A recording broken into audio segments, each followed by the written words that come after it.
सोनिया आप Dubai shift हो गई हैं आजकल? जी मैं पहले से दुबई रहती हूँ। पाकिस्तान सिर्फ गाना गाना होते हैं। नहीं तो आप वहाँ रहती ही वहाँ थी हाँ हमेशा? जी मैं वहीं अच्छा पे हमेशा रहती से हूँ। वहाँ रहती हाँ थी? जी सिर्फ पैदा लाहौर में हुई हूँ, बाकी अच्छा, रही अच्छा, वहीं अच्छा, पे हूँ, अच्छा। बड़ी वहीं पे हूँ। अच्छा, तो दुबई में किससे सीखती थी आप? दुबई से नहीं, मैं पाकिस्तान में ही सीखती थी। अच्छा। आती थी यहाँ पे काम करके फिर जाती थी वापस।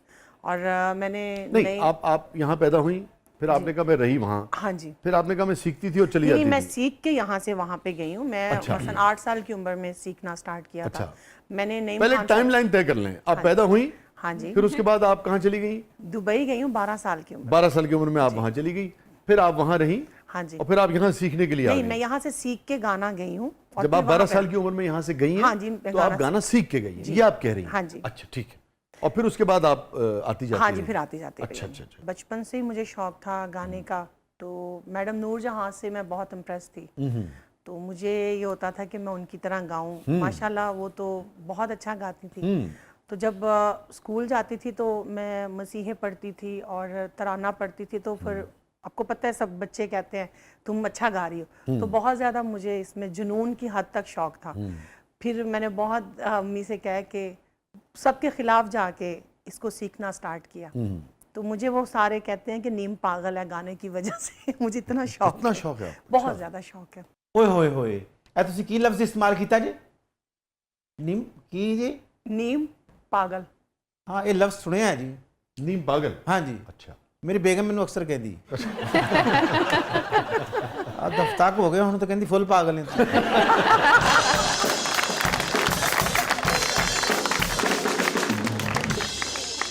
अच्छा ये आप भी तो बड़े म्यूजिक वीडियोस से वाबस्ता रहे हैं, बड़े तारीखी गानों का आप हिस्सा रहे हैं ना? हाँ आप गालिबन मैं तेनों समझावा की बात कर रहे हैं। विरसा फिल्म का वो गाना था और वो मैंने प्रोड्यूस किया क्योंकि मैं उसका म्यूज़िक प्रोड्यूसर था। अच्छा।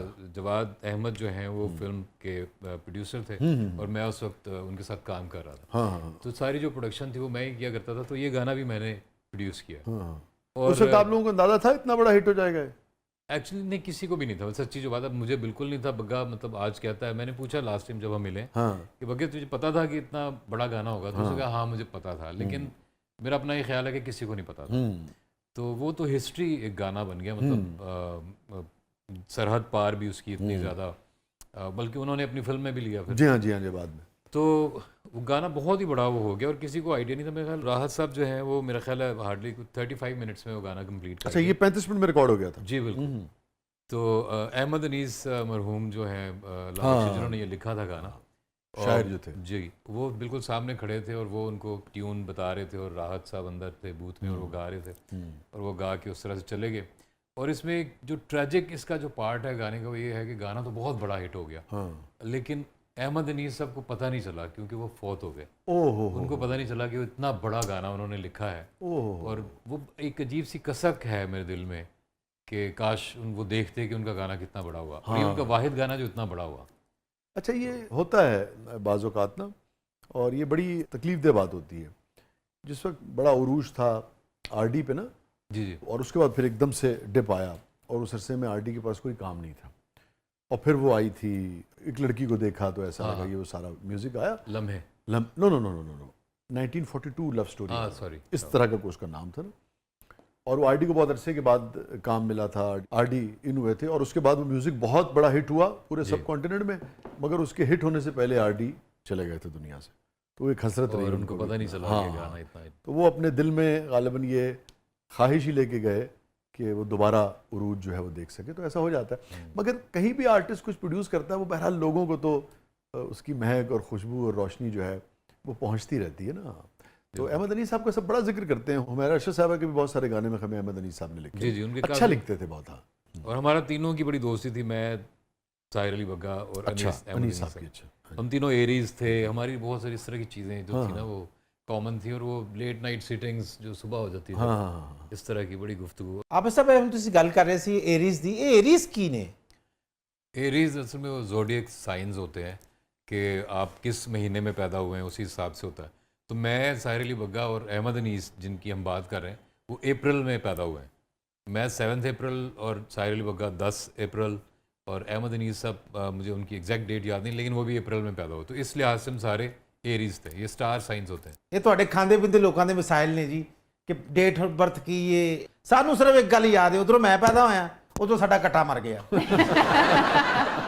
ਮੇਰੇ ਪੈਦਾ ਹੋਣ ਦੀ ਉਨੀ ਖੁਸ਼ੀ ਨਹੀਂ ਜਿੰਨਾ ਕੱਟਾ ਮਰਨ ਦਾ ਦੁੱਖ ਹੈ ਮੇਰੀ ਮਾਂ ਨੂੰ। जिन्हीं चीज़ें ਤੁਹਾਨੂੰ याद ने कि उसकी पैदाइश 10 बजे हुई। मेरी हाँ वो कह रहे हैं शायद 10 अप्रैल को 10 अप्रैल जो भी भरी की इन्ने ने ਤੁਸੀਂ ਤੇ ਆਪਣੀ ਗਰਲਫ੍ਰੈਂਡ ਨੂੰ ਵੀ ਮੁਸੀਬਤ ਚ ਪਾਇਆ ਹੋਗਾ। याद है तुम्हें शाइस्ता 11:35 पे जब आधी कोल्ड ड्रिंक छोड़ के गई थी, आज तक वो मेरी अलमारी में पड़ी है।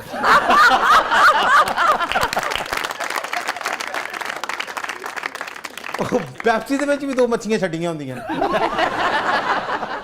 कोल्ड ड्रिंक में मछलियां कौन रखता है? ਇਹਨਾਂ ਨੇ ਰੱਖੀਆਂ ਨੇ, ਬਰੀਕ ਇਹਨੇ ਨੇ ਨਾ। ਮਛਲੀਆਂ ਵਿੱਚ ਤਰਦੀਆਂ ਇੱਕ ਦੂਜੇ ਨੂੰ ਕਹਿਣ ਡੀਆਂ, ਨਹੀਂ ਭੈੜਾ ਕਿਹਦੇ ਹੱਥ ਆਈਆਂ।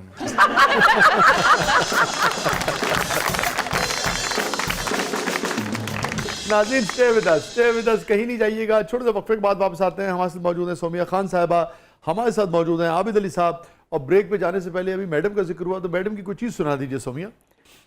नियते शौक भर न जाए कहीं, नियते शौक भर न जाए कहीं, तू भी दिल से उतर न जाए कहीं, नियते शौक भर न जाए कहीं, तू भी दिल से उतर न जाए कहीं, नियते शौक।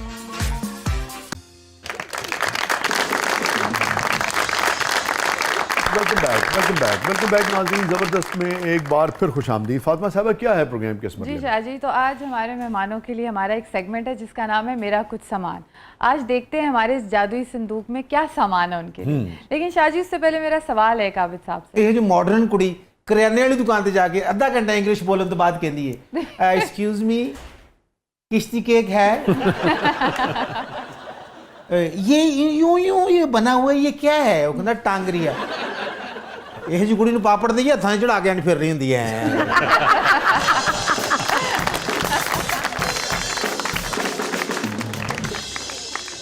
जी फातिमा, आप आबिद साहब से कुछ पूछना जी आबिद साहब, अभी हमने पैकेज में भी देखा है कि आपका वो ड्रामा बहुत हिट हुआ है दिल वाली गली में, जिसमें आपने सजल अली के वालिद का किरदार अदा किया है। तो वो जो आपने जिस तरह स्टटर किया है, वो जो कैरेक्टर आपने प्ले किया, उसकी कोई एक लाइन यहाँ पे बोल के बता, हमें सुना दें जरा। हाँ, बड़ा वो इंटरेस्टिंग था। वो एक्चुअली ज़फ़र मिराज साहब का लिखा हुआ स्क्रिप्ट था। ज़फ़र तो बहुत ही उम्दा राइटर। तो लेकिन वो उस कैरेक्टर में नहीं था कि ये स्टैमर करता है या स्टटर करता है। अच्छा। तो काशिफ निसार साहब डायरेक्टर हैं, तो उन्होंने कहा कि यार ये रिवायती लगेगा बहुत कि बीवी से दबा हुआ है, बेटी से बहुत प्यार करता है, तो कोई रीज़न होनी चाहिए। बीवी से दबने के बाद हकलाहट तो आ ही जाती है। वैसे तो शादी के बाद ही आ जाती है। पहले दिन ही आ जाती है जी। ਉਹਦਾ ਘੁੰਡ ਚੁੱਕਦਾ ਥੱਥਾ ਹੋ ਕੇ ਕਹਿ ਰਿਹਾ ਤੁਸੀਂ ਹੋ।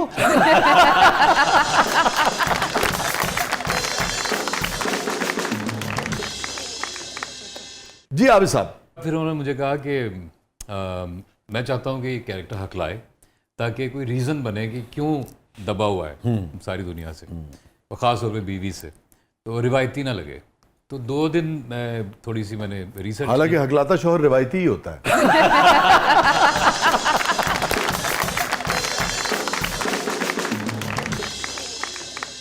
मैंने वही रिहर्सल में ही पहली दफ़ा मैंने हकलाना शुरू किया। ठीक है। और कुछ जैसे सबा फैसल साहब हैं, उन्होंने हम पहली दफ़ा इकट्ठे काम कर रहे थे, तो उनको सच में लगा कि ये अच्छा, बंदा ये हकलाता है। अच्छा उनको अंदाजा नहीं था। तो Very वहाँ good. से मुझे लगा कि ये लोगों को भी बिलीवेबल लगेगा। हाँ। कि वो कुछ इस तरह से था कि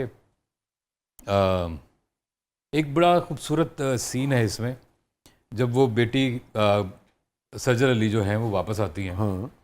उनकी शादी नहीं चल रही। हाँ। तो लेकिन घर में उसके कमरे पे कब्जा हो चुका है। अच्छा। छोटी बहन का, माँ भी चाहती है ये वापस चली जाए। ठीक है। लेकिन बाप चाहता है कि ये वहाँ पे पूरी इज्जत से रहे और अपनी बेइज्जती करवा के ना आ रहे। ठीक है। इस तरह की सिचुएशन थी, तो उसमें मियाँ बीवी का वो है मुकालमा। dialogue, हाँ वो मैं थोड़ा सा ਤੁਸੀਂ ਸਮਝੋ मैं ही ਤੁਹਾਡੀ बीवी ਹਾਂ। मसाना साहब, आप जैसी बीवी हो तो अच्छे अच्छे अखलाना शुरू कर दें। हाय मस्ताना साहब, चश्मा ना उतारे।